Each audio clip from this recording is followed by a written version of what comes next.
KCP cement మీ కలలను దృఢంగా నిర్మించండి. 2025 తర్వాత నుంచి టీఎంసీ మనుగడలో ఉందన్న కేంద్ర హోంమంత్రి అమిత్ షా వ్యాఖ్యలపై పశ్చిమ బెంగాల్ సీఎం మమతా బెనర్జీ విరుచుకుపడ్డారు. కేంద్ర మంత్రివి అప్రజాస్వామిక రాజ్యాంగ విరుద్ధ వ్యాఖ్యలని విమర్శించారు. అమిత్ షా తన వ్యాఖ్యలకు బాధ్యత వహిస్తూ రాజీనామా చేయాలని ఆమె డిమాండ్ చేశారు. కేంద్ర మంత్రిగా ఉండి ప్రజాస్వామ్యబద్ధంగా ఎన్నికైన రాష్ట్ర ప్రభుత్వాన్ని పడగొట్టడం గురించి ఎలా మాట్లాడతారని ప్రశ్నించారు. దేశ రాజ్యాంగాన్ని మారుస్తారా అని అన్నారు.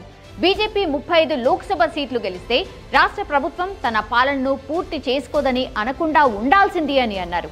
ప్రస్తుతం వరుసగా మూడోసారి మమతా ప్రభుత్వం అధికారంలో ఉంది. 2026 కల్లా పదవీ కాలాన్ని పూర్తి చేసుకుంటూ ఉంది.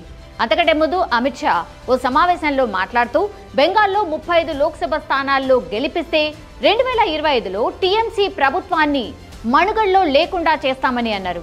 ఇది కాస్త సీఎం మమతా బెనర్జీ ఆగ్రహానికి దారితీసింది.